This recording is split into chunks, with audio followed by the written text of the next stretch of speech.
bloody echo after the encounter.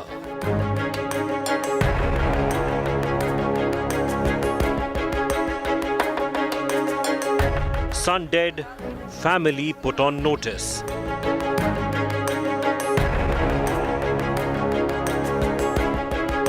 India's #1 crime team on site.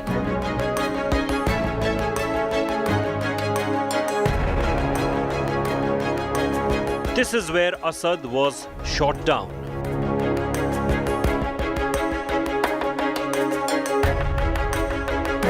Questions explode. Politics erupts. तुम मजहब के नाम पर एनकाउंटर करते हो। उत्तर प्रदेश फेक इनकाउंटर का उत्तर प्रदेश बन गया है। कभी भी गाड़ी पलट सकती है, कभी भी एनकाउंटर हो सकता है, तो ये न्यायिक प्रक्रिया के खिलाफ है। But has Mafia Raj got the message?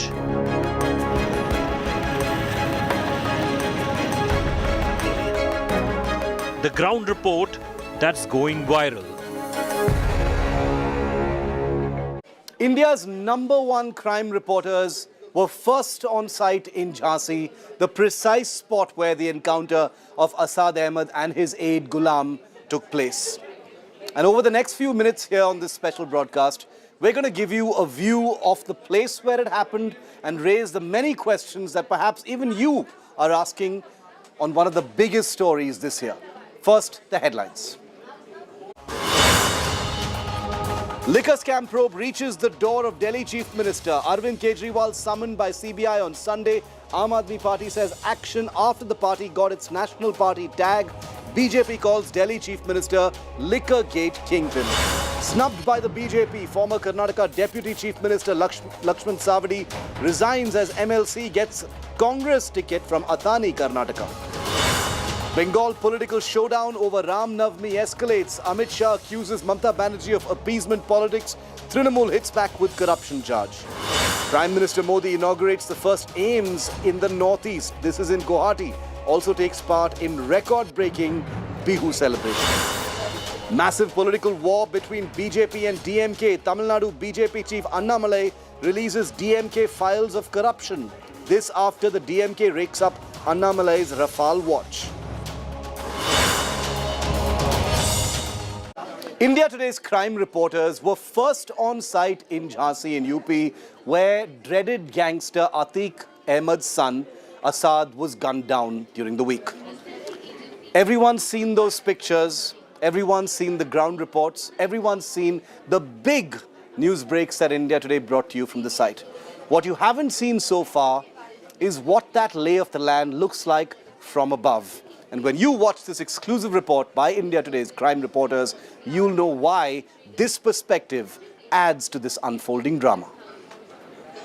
In this exclusive report, I, Mosmi Singh, and my colleague Amit Bharadwaj will get you an aerial view of the encounter site. Right now, we are standing at the spot where UPSTF had indulged in a gun battle with Asad as well as Ghulam, and they were gunned down at this very spot. And we are giving you a bird's eye view from ground zero in Pariksha Dam in Jhansi. Let's get you that visual first and explain as to how that encounter unfolded in Pariksha Dam of Jhansi. Yes, the drone is taking height, and you can see that this is the entire diameter of the encounter site. On three sides there are babul trees. On one side you can see a dirt road through which the bikers came and then they were encountered. Right.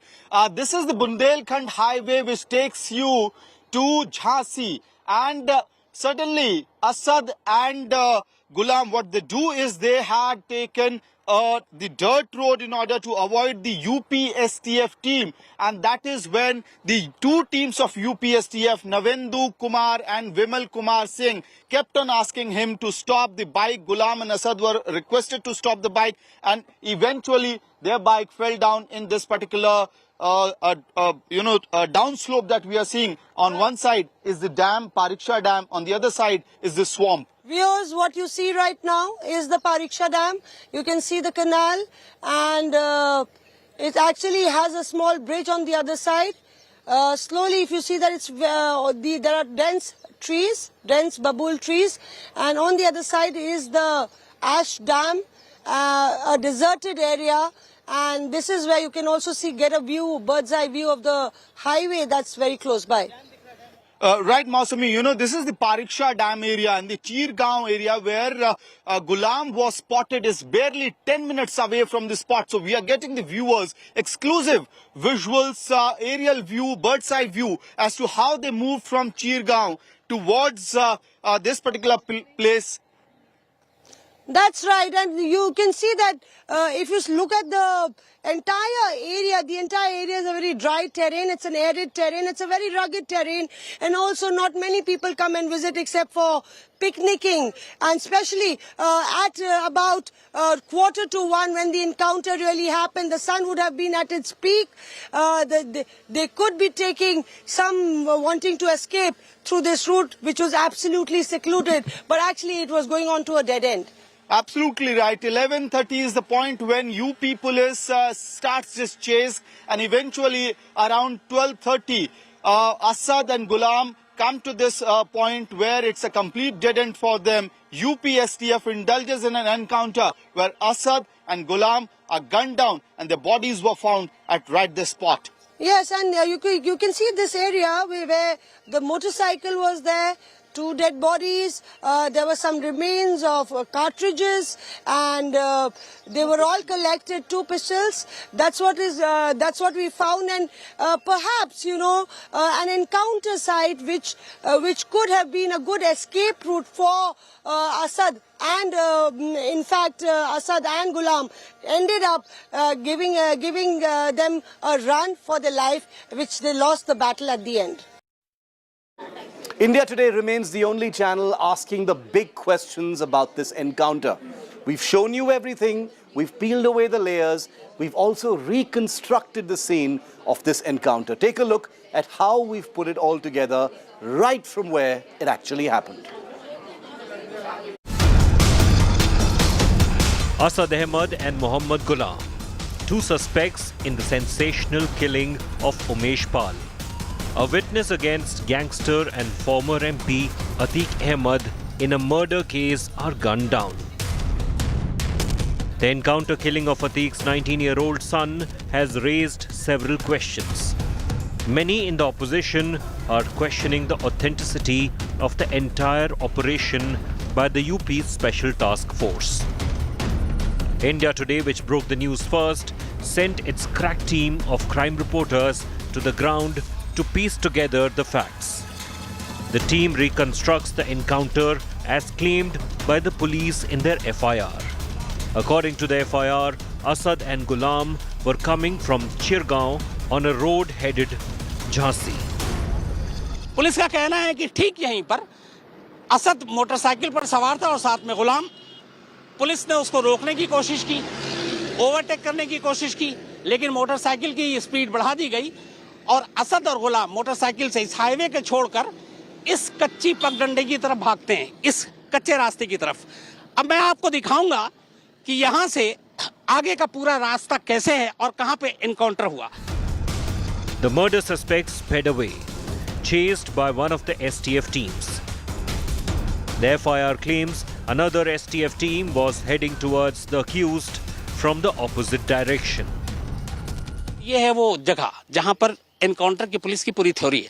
अब FIR क्या कहता है, वो ये कहता है कि bike आगे आगे, एसटीएफ की टीम पीछे पीछे और सामने एक और टीम थी, और सामने की टीम ने जब ललकारा तो तेज गति की वजह से बाइक फिसली और यहां पे bike Giri. The FIR alleges the accused did not heed the calls by the STF to surrender and fired at them. Both died in the retaliatory fire. The question that remains is, where did the second team of STF come from? अब जो सामने की तरफ से team आ रही है और पीछे की तरफ है और उसी में असद घिर गया, तो ये है वो सामने का सच। अब आपको दिखाता हूं, ये रास्ता है, यहीं ये सामने है। थोड़ा मैं ड्राइवर साहब को कहूंगा कि ले चलें, मुश्किल है लेकिन फिर भी ले चलें। The trail hits a dead end. The motorcycle used by the suspect is now seized by the police. ये यहाँ पे आपको दिखाऊं, शिकारपुरी से कहूँगा, नंबर प्लेट नहीं है, बाइक पुरानी है। अब अगर हम इस बाइक को और इधर से आकर देखते हैं, आगे भी नंबर प्लेट नहीं है। ये आगे इधर मैं कहूँगा नंबर प्लेट दिखाएं शिकारपुरी, ये भी आगे भी नहीं है, तो ब्लैंक है। तो आगे पीछे दोनों तरफ नंबर प्लेट नहीं है। बाइक की अगर पूरी हालत आप देखें तो इस तरफ की लाइट ठीक है, यहाँ की लाइट टूटी हुई है। इस लाइट के टूटने के अलावा बाइक में और ऐसी कोई चीज़ नहीं है जिससे आपको लगे कि ये डैमेज हुआ है। The police revisited the encounter site on Friday to gather more evidence.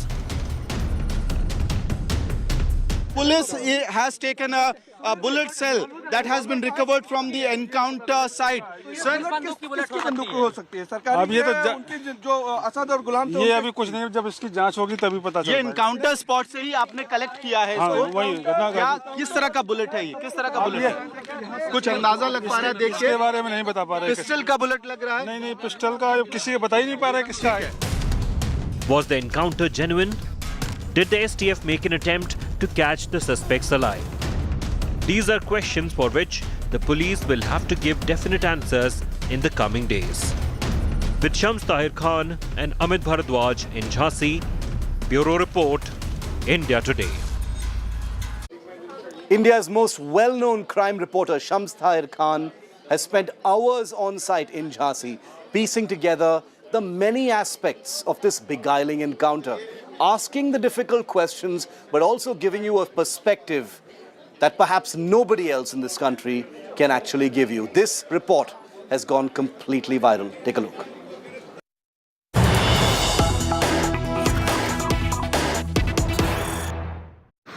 ये नेशनल हाईवे और मेरे पीछे चिरगांव है। आज मैं आपको कुछ नहीं कहूँगा, बल्कि इस एनकाउंटर की कहानी एफआईआर की जुबानी, यानी पुलिस ने जो कुछ कहा है वो आपको बताऊंगा।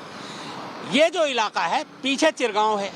कहा गया कि चिरगांव में असद देखा गया। पुलिस को मुखबिर से खबर मिली, एसटीएफ की टीम यहाँ मौजूद थी। उसके बाद यहाँ पर ये शुरू होता है इलाका जो कि परीक्षा पावर प्लांट या डैम आप कहें, वहाँ से पुलिस का कहना है कि ठीक यहीं पर असद मोटरसाइकिल पर सवार था और साथ में गुलाम। पुलिस ने उसको रोकने की कोशिश की, ओवरटेक करने की कोशिश की, लेकिन मोटरसाइकिल की स्पीड बढ़ा दी गई और असद और गुलाम मोटरसाइकिल से इस हाईवे के छोड़कर इस कच्ची पगडंडे की तरफ भागते हैं, इस कच्चे रास्ते की तरफ। अब मैं आपको दिखाऊंगा कि यहाँ से आगे का पूरा रास्ता कैसे है और कहाँ पे एनकाउंटर हुआ। तो अब यहाँ से हम शुरू करते हैं और आपको दिखाते हैं कि इस पूरे रास्ते में एक मोटरसाइकिल किस स्पीड में जा सकती है, रास्ता कैसा है, और एक गाड़ी, क्योंकि पुलिस वाले जो हैं वो गाड़ी में थे जबकि असद और गुलाम मोटरसाइकिल पर। तो अब ये हाईवे को छोड़ दिया और इस कच्ची पगडंडी, ये पूरा परीक्षा जो पावर प्लांट है, जो डैम है, वो इसका रास्ता है। तो पुलिस के हिसाब से असद इस रास्ते से अब आगे निकल रहा है। यहाँ से ये पूरी करीब 2 किलोमीटर का चंक है। 2 किलोमीटर के रास्ते में इनकाउंटर होता है। कैसे, कहाँ पे क्या होता है मैं आपको बताता चलूँगा, लेकिन ये देखिए ये पूरा रास्ता। अब यहाँ पे ये रेत, अभी ये सारा शुरू हो जाता है। इसकी वजह ये है कि इस तरफ डैम है पावर प्लांट का और मेरे इस तरफ दाहिनी तरफ जो है इसको एस डैम कहते हैं। यहाँ पे तमाम रेत और राख, चूँकि पावर प्लांट से जो राख निकलती है, सारी चीज़ें हैं, वो इस तरफ हैं। तो इस पूरे सड़क पर काफ़ी ज़्यादा आपको रेत मिलेगी। अभी तो ये थोड़ी बहुत आपको पक्की सड़क दिखाई दे रही है, तो यहाँ से फिर भी आप ठीक ठाक स्पीड में चल सकते हैं। हमारे जो ड्राइवर साहब हैं, दीपक साहब, ये आपको इस हिसाब से लेके चलेंगे। तो यहाँ तक भी कोई मुश्किल नहीं है। हमारे आगे देखिए, एक इत्तेफाक से मान लीजिए यही वही मोटरसाइकिल है, हालांकि ये स्कूटी है, तो इसकी स्पीड देखिए आप। यहाँ पे स्पीड की कोई प्रॉब्लम नहीं है, तो आप गति ले सकते हैं और यहाँ से आप आगे जा सकते हैं। लेकिन आगे का रास्ता कैसा होगा, चूँकि मैं यहाँ पहले भी आ चुका, कल रात को मैंने देखा है, तो वो फिर रास्ते से आपको समझ में आएगी फिर पूरी कहानी। अच्छा, जो पूरी पुलिस की कहानी वो ये है कि जब इस रास्ते पर अतीक का बेटा असद और गुलाम पहुंचे तो पुलिस की एक टीम पीछे थी, वार्निंग दी। असद ने अपनी बाइक भगाई। उनका कहना है कि उसके बाद वो इस पगडंडी के तरफ भागा। फिर यह है एफआईआर में कि पुलिस की एक दूसरी टीम सामने की तरफ थी। अब यानी कि बीच में असद है, एक पीछे और एक आगे है। अब यहाँ पे जो एफआईआर में कहानी है कि पुलिस की एक टीम सामने की तरफ थी, तो सामने से कोई पुलिस की टीम आ सकती है कि नहीं, ये भी मैं आपको इस सफर में भी दिखाऊंगा। और वो जो पगडंडी जहाँ पर इनकाउंटर हुआ वो कैसी जगह है, क्योंकि एफआईआर में एक जगह पे ये भी है कि असद की बाइक जब पलटी और वो नीचे गिरा पगडंडी से, तो वहाँ उसने आड़ लेकर पुलिस वालों पे गोली चलाने की कोशिश की। तो वहाँ वो आड़ की जगह है कि नहीं। अब ये देखिए, ये जो पक्की सड़क है ये खत्म हो गई, ये इधर राइट साइड में अब देखिए मेरी दाहिने तरफ शिकारपुरी दिखाएंगे, ये पूरा राख ही राख है, इसीलिए इसको ऐश डैम कहते हैं। और अब वो जो थोड़ी बहुत उबड़ खाबड़ लेकिन फिर भी पक्की सड़क थी, अब यहाँ से ये सड़क शुरू हो जाती है, जिसमें सड़क नहीं है, सिर्फ पगडंडी है।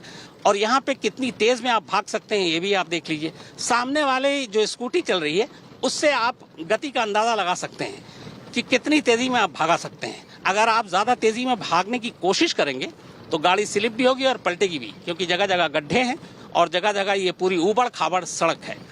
तो इसी रास्ते पर बकौल पुलिस कल करीब 12:30 से 12:45 के बीच में असद और गुलाम ये दोनों पुलिस से बचते हुए भाग रहे थे अपनी मोटरसाइकिल पर, जिसका कोई नंबर प्लेट नहीं था। बाद में पता चला जिसका चेचिस नंबर भी नहीं।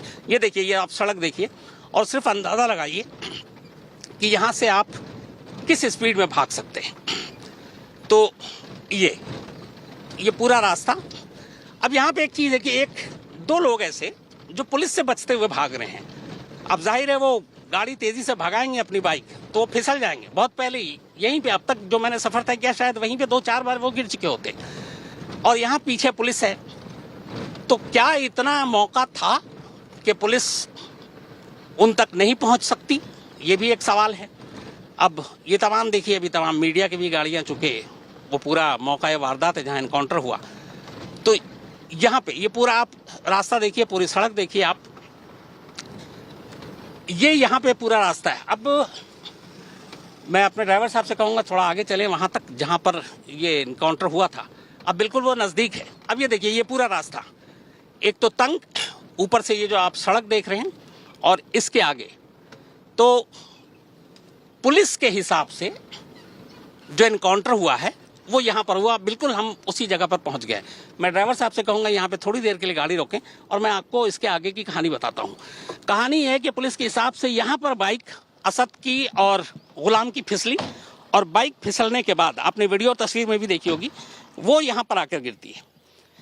ये देखिए, ये है वो स्पॉट, क्राइम स्पॉट। ये ब्लड के अभी भी आपको कुछ जो निशान है वो दिखाई दे रहे हैं। तो यहाँ पे बाइक थी, इस तरफ असद था, इस तरफ गुलाम था, और ये है वो जगह जहाँ पर एनकाउंटर की पुलिस की पूरी थ्योरी है। अब एफआईआर क्या कहता है, वो ये कहता है कि बाइक आगे आगे, एसटीएफ की टीम पीछे पीछे, और सामने एक और टीम थी, और सामने की टीम ने जब ललकारा तो तेज गति की वजह से बाइक फिसली और यहाँ पे बाइक गिरी। अब आगे से एक सामने की टीम, जो पुलिस के हिसाब से एफआईआर में लिखा हुआ कि सामने से एक टीम भी आ रही थी। अब सामने से वो टीम आ सकती कि नहीं, ये मैं आपको दिखाता हूँ।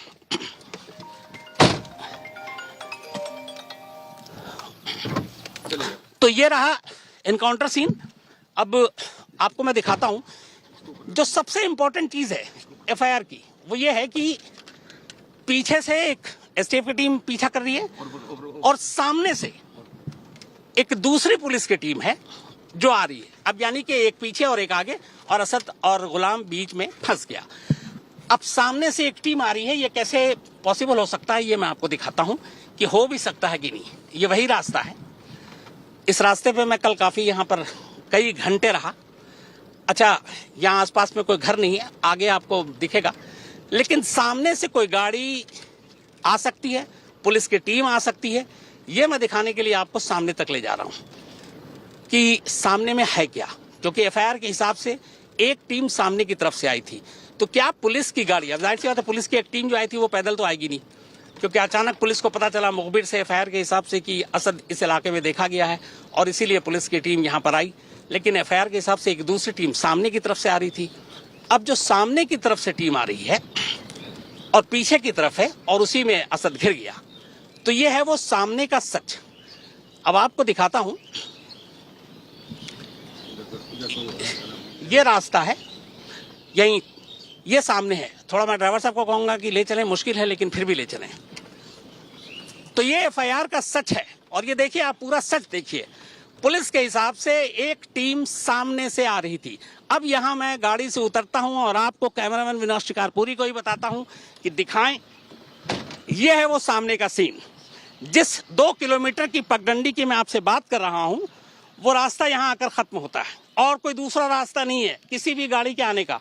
कल रात हम लोग दीवार के उस तरफ गाड़ी में रुक गए थे क्योंकि हमें मालूम नहीं था यही रास्ता है। ये दीवार है, ये देखिए, ये दीवार है और पुलिस के हिसाब से एक दूसरी टीम पुलिस की इस तरफ से आई। क्या इस दीवार को फलांग कर कोई गाड़ी इधर आ सकती है?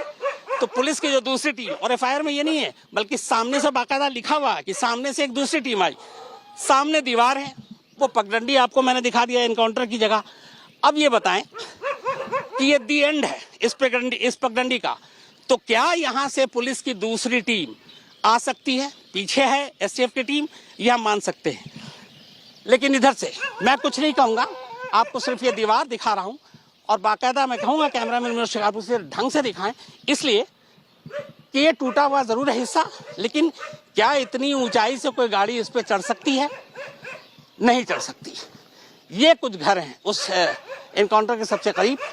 ये लोग भी इस तरफ कम आते हैं क्योंकि पूरा जंगली इलाका है।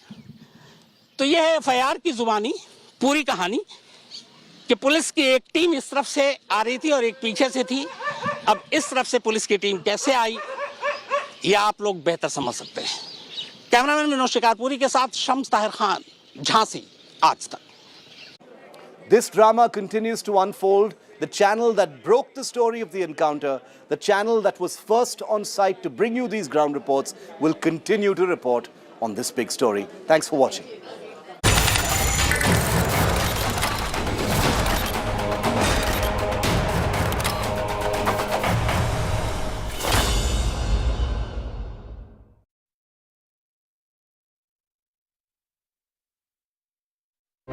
Justice, liberty, equality, the pillars that built India.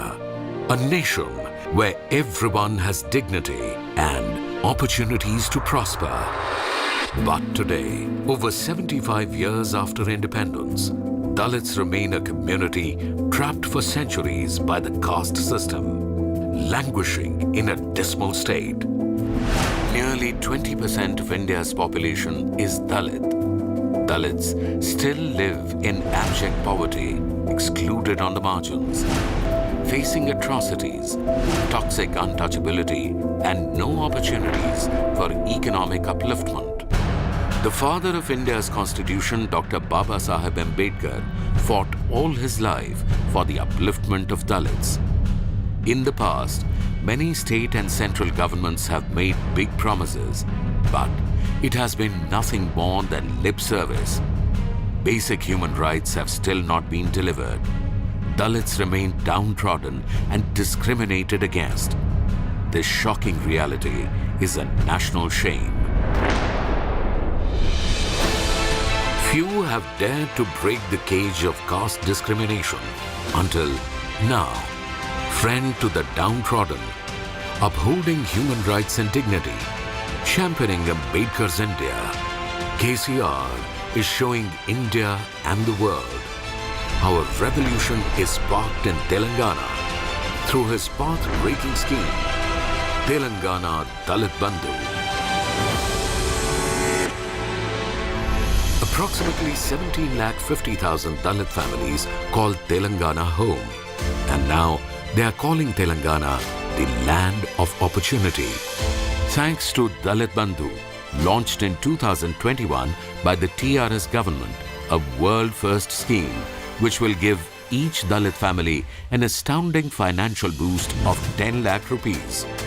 There are many more schemes along with this which are under implementation all over the state. But Dalit Bandhu is a specially designed program for the upliftment of the Dalit community. It has an unprecedented objective to uplift 17,50,000 Dalit households with a one-time capital grant of 10 lakh rupees per household, 100% subsidy with zero repayment, delivered via direct-to-beneficiary transfer, with a dedicated Dalit Bandhu scheme help desk and monitoring committee at village, mandal, district and state level, and a 10% reservation for Dalits in profit-generating schemes, government contracts and licenses. In addition to this, Telangana has another visionary program for Dalit students, residential schools and colleges, and Ambedkar Overseas Vidya Nidhi, a 20 lakh rupees overseas scholarship, giving them the most powerful tool for success, education. Huzurabad, 2021. The Telangana Dalit Bandhu pilot was launched.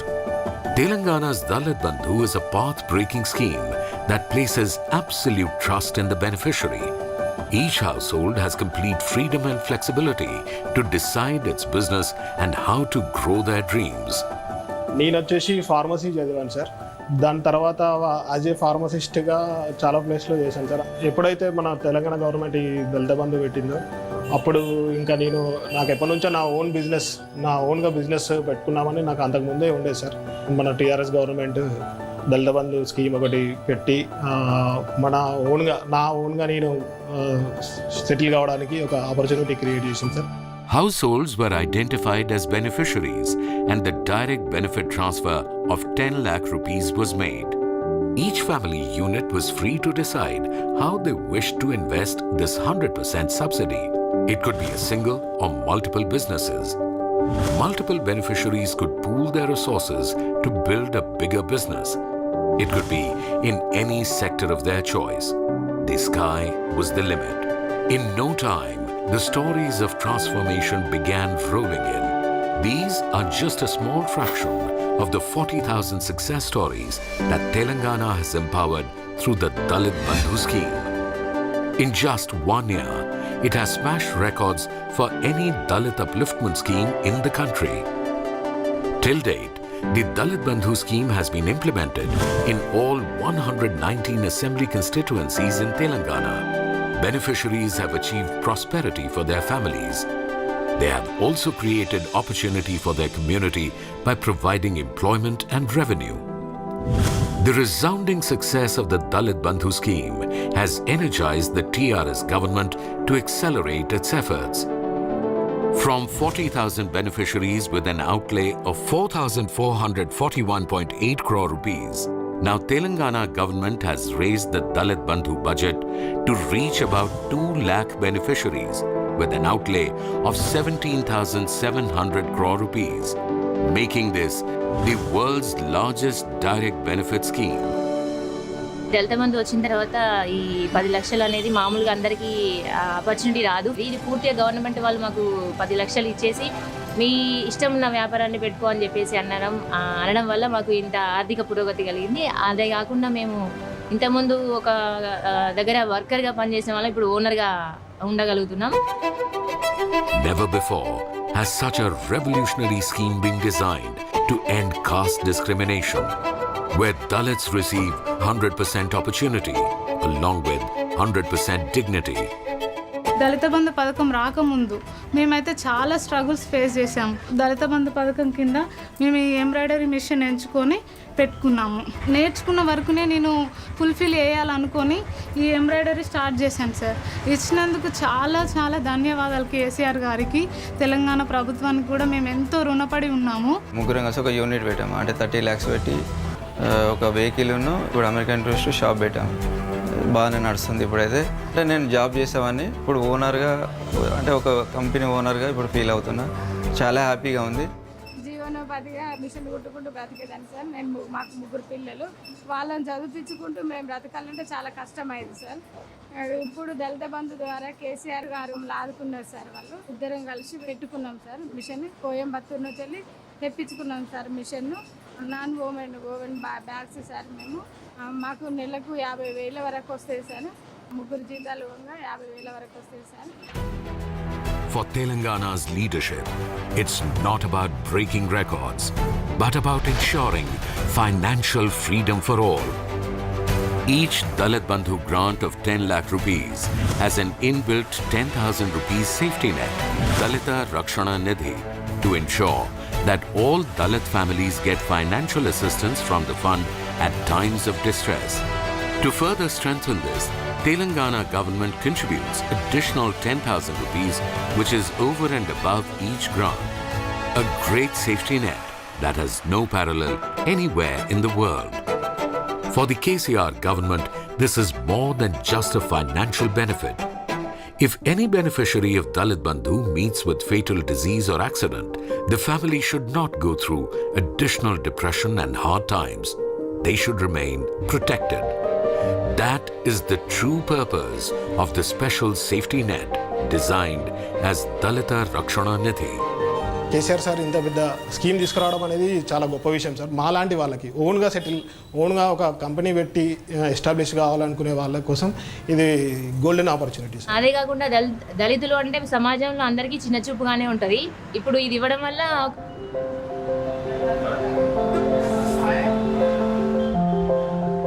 Sir దళిత బంధు ఇచ్చి మమ్మల్ని ఎంతో ఆదుకున్నారు sir. మాకు మరో అంబేద్కర్ గారు sir మాకైతే మాటల్లో చెప్పలేము. ఆయనకు మాకు ఎంతో బతుకునిచ్చిండ్రు అసలు. Under the fearless leadership of KCR, Dalits finally have a government that protects and defends them. Telangana inspires them to overcome oppression and empowers them to be bold so that each Dalit can move up in the world with head held high, creating their own success story, making Telangana shine and, in turn, India.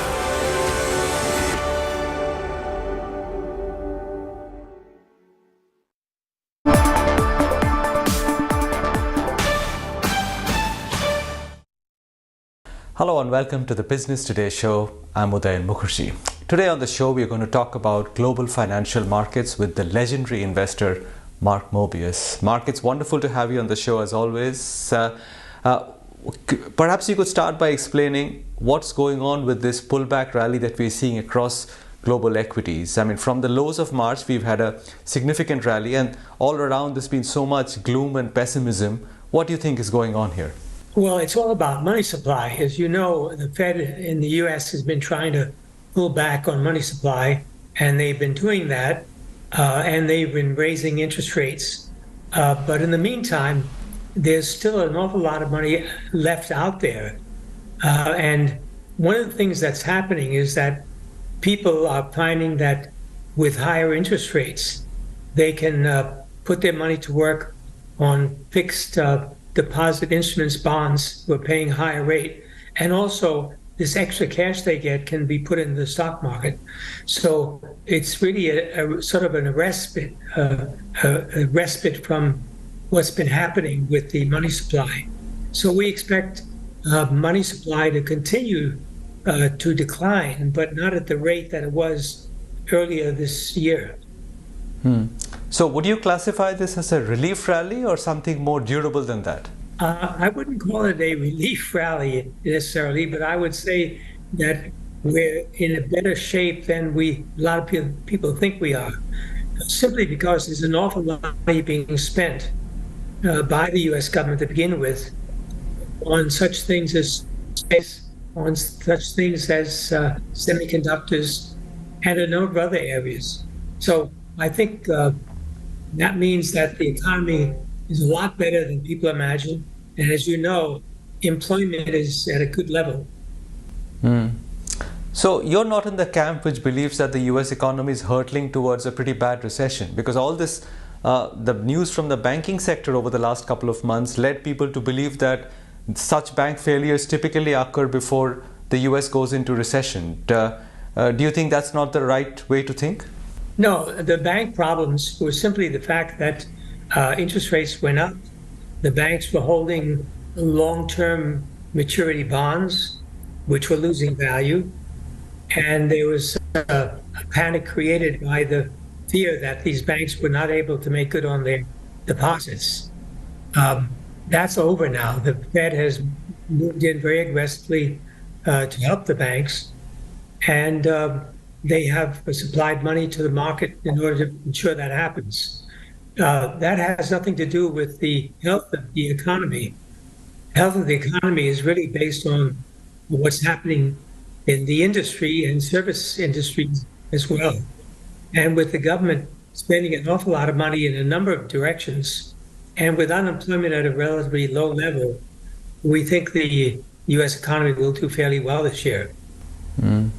And would that translate into a positive return from the stock market too, you think? Because, till even last month, most analysts seem to believe that this will be a difficult year to make any kind of positive returns from equities.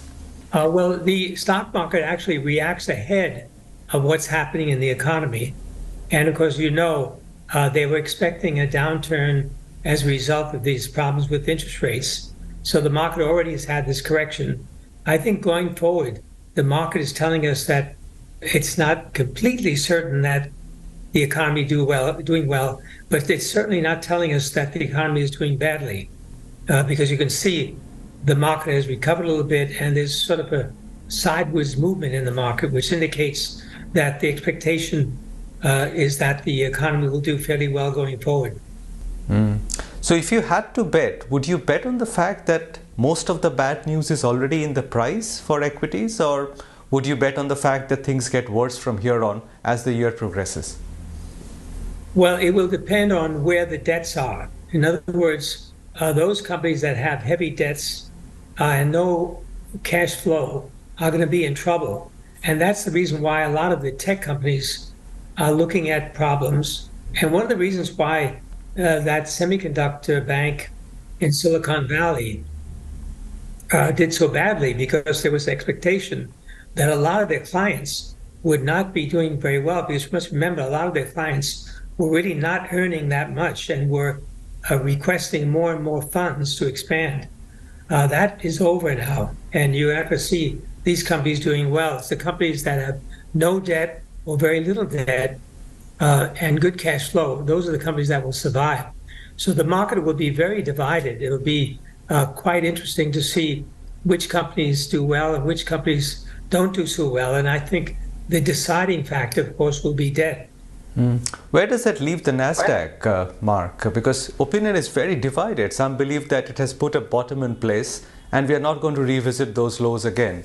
Some believe that the debt issue that you are alluding to will see the tech companies get into trouble because interest rates won't come down in a hurry, and we'll see some of those stocks go back to their lows again. Where do you stand on the Nasdaq? Well, there's no question with the Nasdaq. You have a mixture of companies that have very good cash flow and low debt, and some companies that have high debt or no cash flow at all.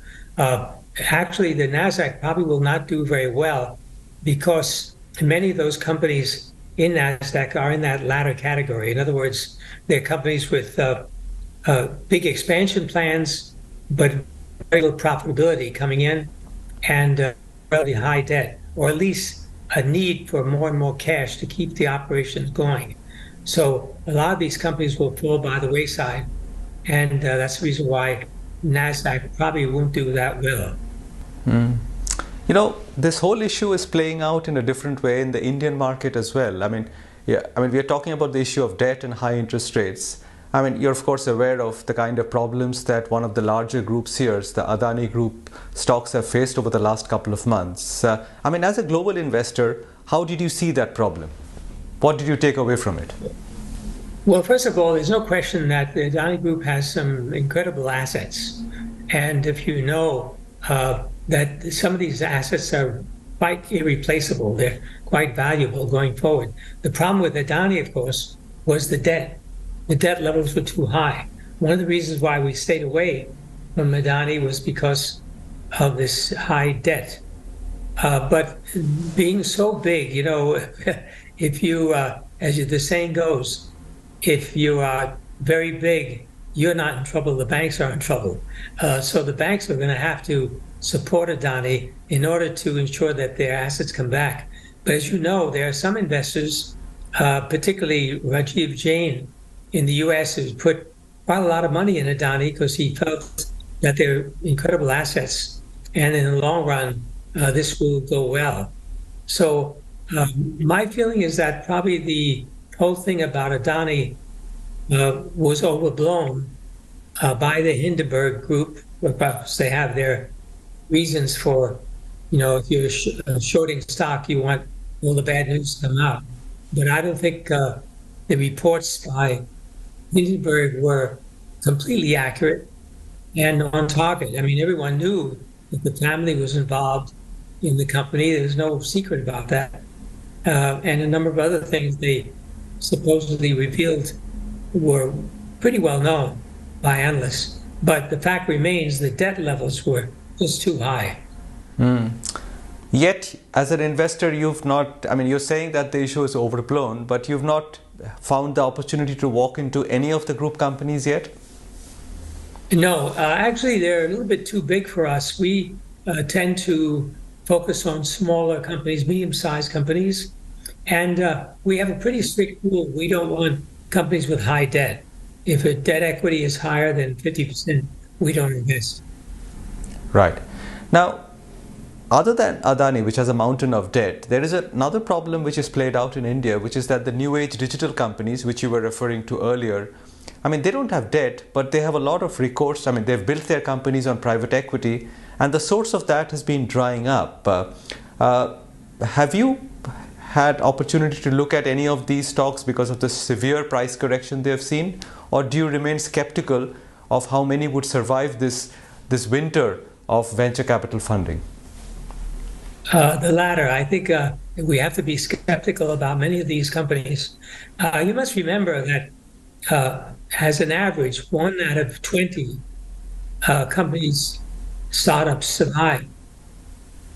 And in the tech area, you know, we've been in this period of very, very loose money, no interest money, or very, very low interest money.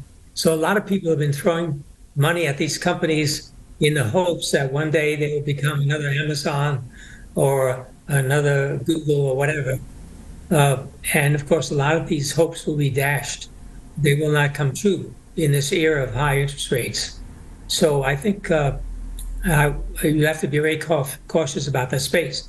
Of course, many of the private equity companies still have cash and they have a long-term view. They're willing to wait. So they will finance some of these companies, but maybe 1 out of 10 will be successful, if that. Okay. Now, you know, from your perch as a global investor, how have you read the relentless selling from global investors in India? I mean, you know, for the last many months, our market has been held up by local investors, but foreigners have been selling relentlessly. But do you see that abating anytime soon and the foreign money coming back? Yes, I think it will. As soon as confidence returns in the U.S., in other words, as soon as the U.S. market comes up dramatically, then people will be looking at India again. There's no question about that. In fact, they'll be looking at emerging markets generally. Actually, emerging markets have been doing fairly well recently vis-a-vis the U.S. market because there are many of the large investors that want to diversify out of the U.S. And so that's been a plus for emerging markets. But I think the interest in India will return, no question about that. Time for a quick break on the show, but we shall return to our discussion on global financial markets with Mark Mobius of Mobius Capital Partners.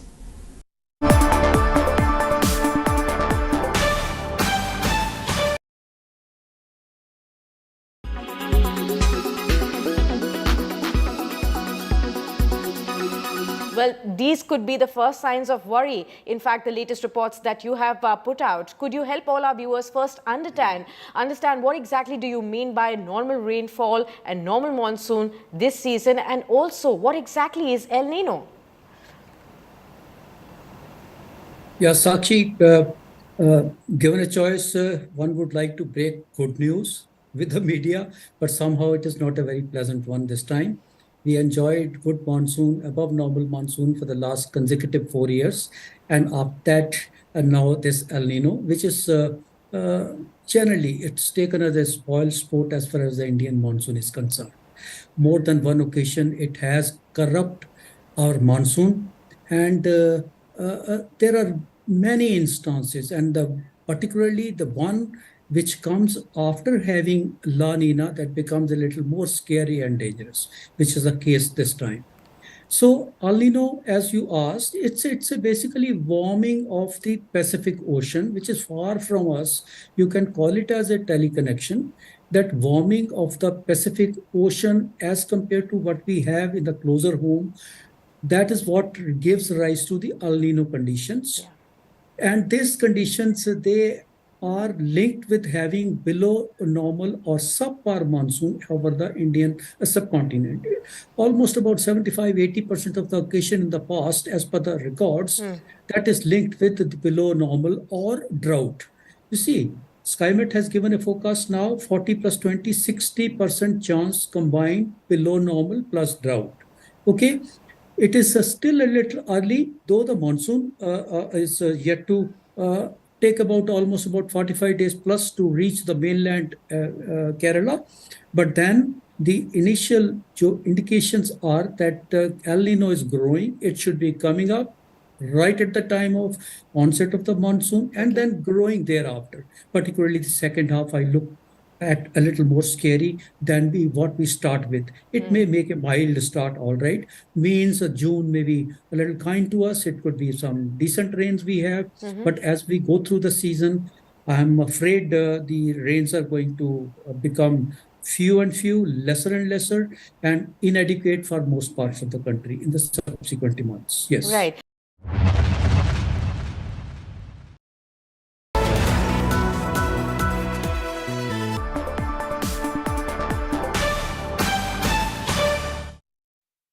Welcome back. You've been watching the Business Today show. I'm in conversation with the legendary investor Mark Mobius.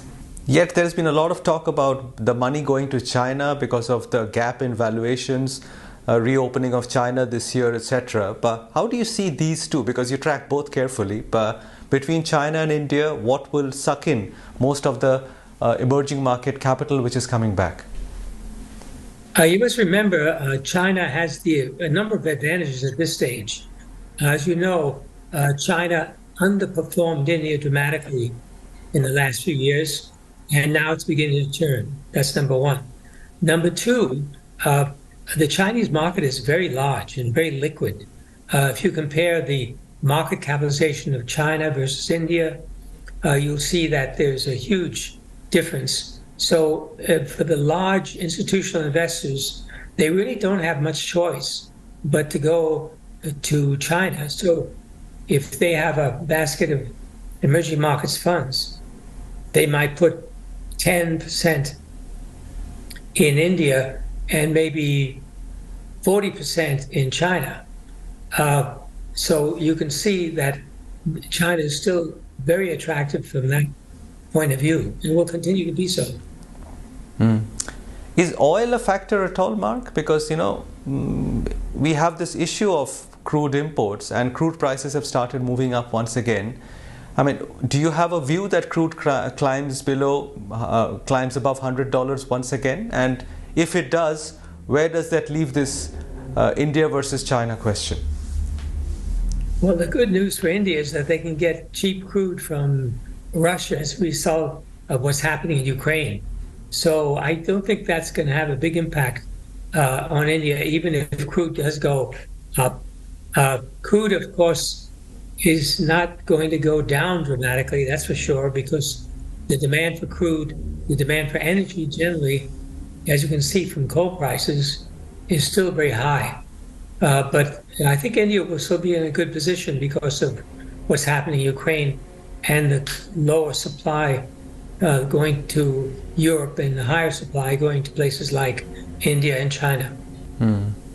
So, what is the best way to approach India right now, Mark? Because valuations in pockets are quite steep. I mean, with any global comparison. I mean, people are talking about capex coming back, but you know, many of the capital good companies have become very expensive. So, which pockets do you bet on in India when you look at it relative to valuations? Well, it depends on how you define expensive. I personally don't think price earnings ratios are a very good measure of value. I personally like to look at return on capital, return on equity, cash flow, etc. And if you look at those measures, India is not really that expensive. So there's still plenty of bargains in India. And when you consider that India is growing at a very, very high rate, the economic growth is high and therefore the potential for earnings per share growth in the companies in India is very high as well. Okay. And many of the stocks in India which have actually performed very well over the last 1 year are typically companies which, large global investors may turn their nose up at. They are these smokestacks like NTPC and Coal India. There are these sin stocks like ITC. There is this erstwhile forgotten public sector banking stocks. If you did not own that end of the market, you wouldn't have done very well with your portfolio. How do you see this change where many stocks have actually been flying in the face of the faddish concepts like ESG, which were ruling the roost last year? Yes, I think the variety is incredible. And the good thing about India is you do have a wide variety of stocks and sectors. We are involved in the software sector, medical sector. We're in the industrial sector as well. So there's lots of things you can pick and choose in the Indian market. And of course, depends on what your mandate is. As you know, the whole ESG emphasis is beginning to change. People are beginning to question whether investing according to ESG criteria is a good idea. So that will probably be another factor that will be positive for India going forward. And just to get the discussion back to the global sphere again, the jury's out on how the Fed moves from here on, because some are saying the banking crisis is a call for the Fed to slow down or even stop.